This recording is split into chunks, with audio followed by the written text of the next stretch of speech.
Fields was a slushed-out comic genius who couldn't help but take his work home with him, and suffered the grim consequences because of it. By the 1940s, no one could work with W.C. Fields. His health was failing and his money was gone, but he hadn't even hit rock bottom yet. While he was out of town, authorities rushed to his home. When Fields learned the chilling reason why, it finally broke him. Stay tuned for more on that later. You couldn't exactly call W.C. Fields a chameleon, whether he was in a film, on stage, or on the radio. Fields presented pretty much the same sardonic, slightly tipsy character. Where it gets difficult is trying to separate the persona from the man. Surely when Fields got home, he hung up his curmudgeonly character at the door and took a break, right? You would think so. And yet, well, see for yourself. At his birth on January 29, 1880, in Darby, Pennsylvania, W.C. Fields's name was William Claude Duncan Field. The story goes that Fields did not get along with his working-class father at all. It got so bad that Fields fled the house as a boy to live on the streets of Philadelphia. It's quite a colorful childhood story. There's just one problem. It was completely made up. It turns out Fields spent years greatly exaggerating his childhood woes. Fields liked telling anecdotes about growing up tough on the mean streets of Philadelphia. But the truth was something different. Though he might have run away after a tantrum or two, Fields's home life was actually stable and happy. After seeing a local show, young Fields found his passion, and it ignited a lifelong career. After seeing a juggler perform, Fields quickly became obsessed with the art. He worked hard at perfecting his skill, and by the age of 17, he was performing in theaters and churches. But even from an early age, there was one thing W.C. Fields always hated: a small crowd. But his way of making sure the house was full was completely unhinged. If the theater wasn't full, Fields would dramatically throw himself into a nearby body of water, a lake, a river, whatever was close by, and pretend to drown. It always caused a commotion, and, at the end of the day, put bums in the seats. Believe it or not, the drowning thing was working. But Fields also needed an original look. When he couldn't think of his own, he realized he could just take someone else's. A man named James Edward Harrigan had become famous as a juggling tramp. Fields couldn't think of his own stick, so he just copied Harrigan's. He got a worn-out tuxedo, let his beard grow scruffy, and voila, he was tramp juggler and ready to perform. But when Harrigan found out what Fields had done, he came to a show looking for revenge. Harrigan found out where Fields was performing and showed up that night looking to have a word with his new hobo juggler. Fields, sensing that this would not go well, got the heads up and managed to sneak up before Harrigan could find him. But this wasn't the end of the story. Fields knew he could only avoid the irate Harrigan for so long. He had to think of a way out of this mess, or face the consequences. Fields had two reasons to change his look: to get Harrigan off his back, and because there was now a lot of tramp jugglers out there. So next, Fields spruced himself up and branded himself the eccentric juggler. He also thought it was a good time to hit the road for a tour. But as he waved goodbye to his family from the train, he couldn't escape one fear in the back of his mind. Fields had a secret, and he knew that it could completely derail his career. Fields knew that adding a bit of hilarious dialogue to his act would give him a boost. But there was a problem. He had a persistent stutter. To combat this, he started mumbling and swearing under his breath, much like his mother used to do. Lucky for him, audiences ate it up, and his new popularity propelled his tour to Europe and Australia. W.C. Fields was getting bigger and bigger, but he needed help to reach the next level. People were now calling Fields the world's greatest juggler, and the world's greatest juggler needs an assistant. Fields chose a coarse girl named Harriet Hughes as his sidekick, who he humorously blamed if anything went wrong during his performance.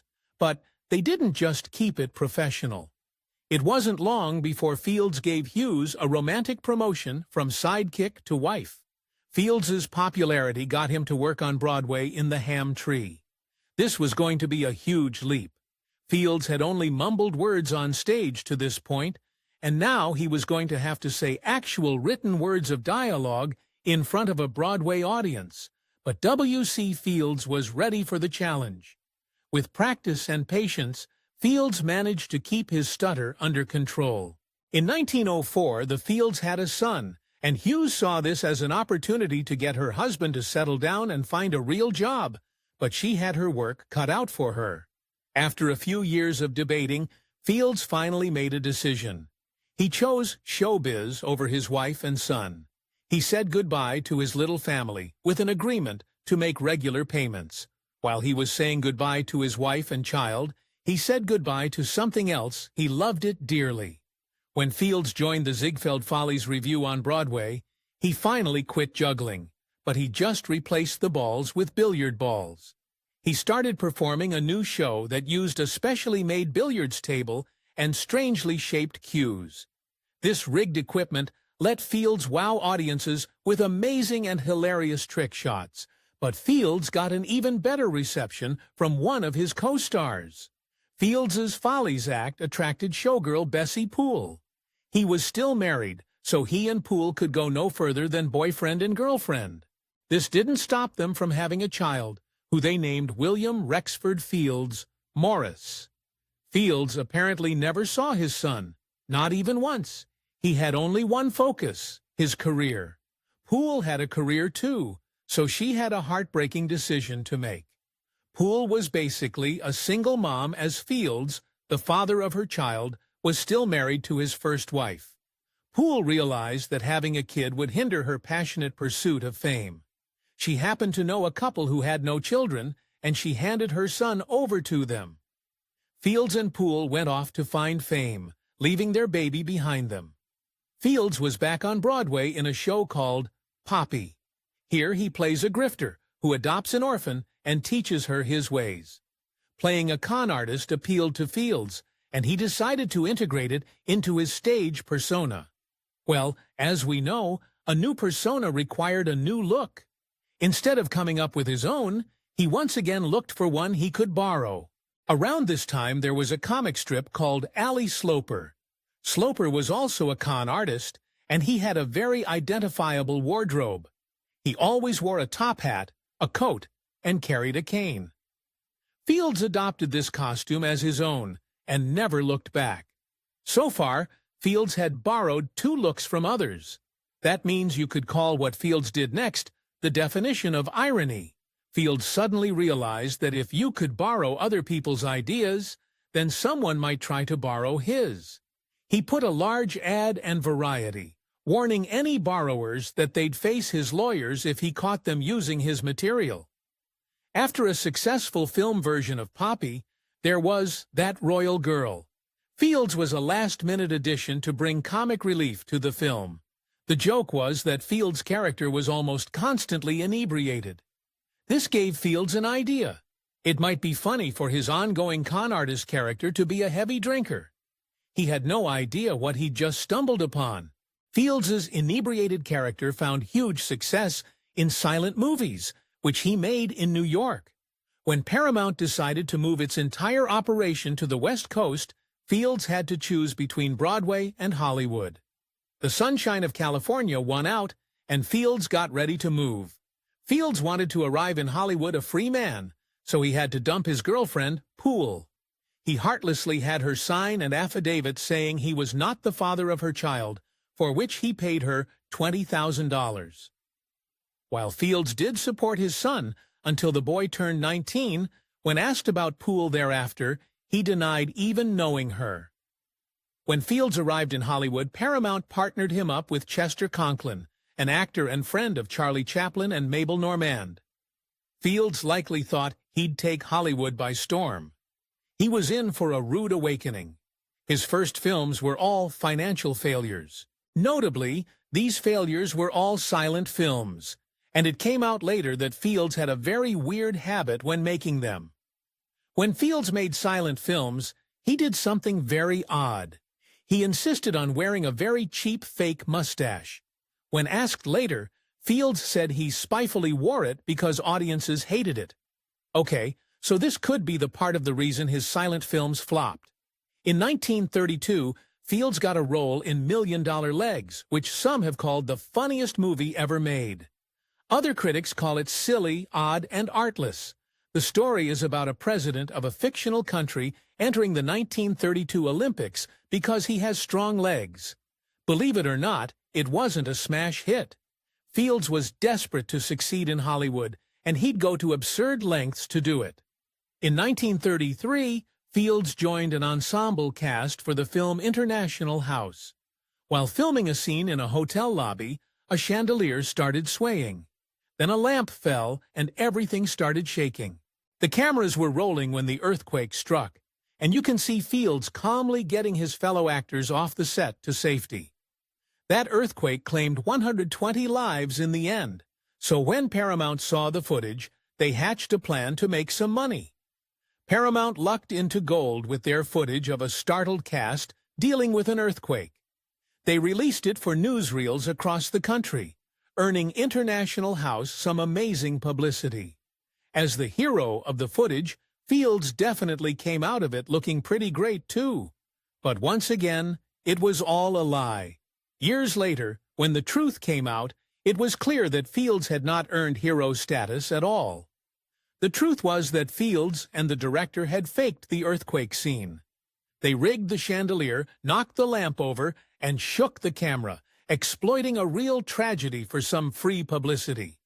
Still, a harmless prank at the end of the day, but this next one put a baby's health on the line.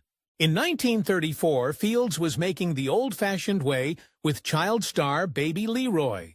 Everyone knew that Fields didn't like working with children, but what he did took it too far. Fields secretly spiked 2-year-old Leroy's milk bottle with booze. When the baby was too tipsy to work, they had to stop filming for the day. Next, Fields was acting with another child in David Copperfield, but this time was different. Fields, a huge Charles Dickens fan, had been desperate to appear in this novel adaptation, so he was on his best behavior with his young co-star. He even stuck closely to the script, something he rarely did. Instead of fate rewarding him for his good deeds, it gave him a triple whammy of grief. In 1935, Fields lost 3 of his closest friends, Sam Hardy and Tamini Young, to illness, and Will Rogers in a tragic plane crash. Fields took these losses all in such quick succession, extremely hard. He became severely depressed, even refusing to eat. His health deteriorated dangerously, and for 2 years he did nothing but circle the drain. For a while, it seemed like W.C. Fields would never make another movie again. By 1937, a miracle happened, and Fields felt ready to get back to making movies after 2 years. His first feature back was the big broadcast of 1938, and you'd expect Fields to be happy to making films again. Nope. He argued constantly with the director Mitchell Lyson, who called Fields unfunny and difficult. The battle continued to rage until the studio had no choice but to step in. Fields could only hope that Paramount would take his side. Paramount found out that Fields was refusing to stick to the script, and they demanded that he read only the words on the page. Fields refused, and Paramount fired him. The director felt immediate relief, but it was short-lived. He suffered a heart attack almost immediately after. The big broadcast of 1938 was a big flop, and Fields's health was declining again. He needed a paying gig that his frail constitution could handle, and he needed one fast. Fields decided that radio was the answer, and he teamed up with ventriloquist Edgar Bergen and his dummy Charlie McCarthy. Fields, who hilariously sparred with the wooden McCarthy, cleverly demanded the same salary he got for making films, and he got it. These radio shows with Bergen were so popular that Universal soon came calling with an amazing offer. Fields had burned his bridges with Paramount, so Universal's offer to make a film with Bergen was the thing Fields needed. But then MGM barged in with another offer. They wanted Fields to play the title character in a then-unknown film called The Wizard of Oz. Fields knew that his gig with Bergen was a sure thing, so he said no to MGM. And then the second thoughts came tumbling in. He'd said no to The Wizard of Oz in order to play a small role opposite a wooden dummy. What was he thinking? Fields wanted to beef up his role in the movie with Bergen to make himself feel better. So, as usual, he came up with a plan. He convinced Universal to hire him to create the story. Fields, now in the driver's seat, immediately turned his character into the lead. In 1941, Universal decided to give Fields free rein on one film. This was Never Give a Sucker and Even Break, and Fields stuck to a familiar plot. He would play himself, trying to sell an off-the-wall screenplay to producers. Fields wrote, cast, produced, and starred in this film, and I'm sure more than a few people would delight in seeing him fail. If the movie was a hit, Fields would have the best "I told you so" moment of his life. Of course, a flop could end his career. The stakes couldn't be higher. For some reason, the censors were immediately on top of Fields' new film. They were so paranoid that they wouldn't even allow Fields to film images of bananas and pineapples, as they contributed to an obscene story. In one scene, walks Fields into an ice cream parlor, turns to the camera and says, "This scene is supposed to be in a saloon, but the censors cut it out." But the censors were the least of Fields' problems. He was also getting stabbed in the back. Universal was very worried that Never Give a Sucker and Even Break was going to be an incomprehensible mess. So they did something heartless. They went behind Fields' back and reshot scenes. With the censors' changes and Universal's meddling, we'll never know if Fields had made a brilliant film or not. The one that came out of this muddled exercise was a flop. Fields wiped his feet and got ready for the next one. He didn't yet realize that he'd just gotten his last chance. Never Give a Sucker and Even Break had been very strenuous on Fields, and his ceaseless drinking was taking a toll on his health. He felt he still had one more film left in him, but Universal didn't see it that way. They mercilessly dropped Fields to focus their attention on a new pet project, Abbott and Costello. Fields was out of work, and this led him to some rather disturbing behavior. Fields retreated to his home in Hollywood. He would still entertain people, but he had a sinister motive. He hid microphones near the front of his house and listened in as party guests walked to their cars. If they said something negative, he'd freak them out later by referring to it in a conversation. This prank was mostly harmless fun, but tragedy also struck him at home. Fields' house was on DeMille Drive, and his only neighbor was Cecil B. DeMille. One day, DeMille's 2-year-old grandson wandered onto Fields' property while the comedian was out of town. The boy's body was later found in Fields' lily pond. The accident devastated Fields, and he quickly had the pond filled in. But it was too late for that to make any difference. His health was already failing, and his drinking was out of control. This was probably the last straw. In 1942, Fields returned to film in the star-studded ensemble film Tales of Manhattan. Sadly, Fields' addiction had gotten worse, and the producers had to beg him to stop drinking from the flask while on set. Fields, claiming he was just drinking lemonade, refused. His drinking made his scene unusable, and they cut it. Sadly, this would be his last time on a film set. Fields was in his early 60s and in very poor health. He seemed destined to live his remaining years alone. Actually, Fields had been dating actress Carlotta Monti since 1933. Monti was 27 years younger than him, so his family wrote her off as just a gold digger. Surprisingly, this would turn out to be Fields' longest relationship. Monti would even go on to write a memoir, W.C. Fields and Me, which Universal made into a very poorly received movie. It was Monti who showed Fields a touching kindness at the end of his life. Music, for exclusive perks like early access to new videos, priority replies to your comments, and to have your say on future content, consider becoming a Factor Nape member. On top of that, Your support helps keep the channel going. Click the link in the description for more details. His poor health and constant drinking had led Fields to a sanatorium in Pasadena, California. To make his last days brighter, Monty did something special for him. Fields had always liked the sound of falling rain, but when the California weather refused to cooperate, Monty sprayed the roof with a garden hose. On Christmas Day, 1946, Fields had a massive gastric hemorrhage and passed. Sadly, Monty would not get a reward for her kindness. Even though Fields had expressly written that he did not want a funeral, it happened anyway. She arrived with a spiritualist that she claimed allowed her to speak with Fields. His first wife, Harriet, got nervous and forbade the grieving Monty from going anywhere near the casket. Instead of putting Fields to rest, the day seemed like one big insult. Speaking of afterlife insults, there was one more coming Fields' way. Remember, Fields had borrowed 2 of his iconic looks from other sources. Well, later it was time for Fields to be the victim. In the 1960s, the creators of the comic strip, The Wizard of Id, were looking for inspiration for a lawyer character.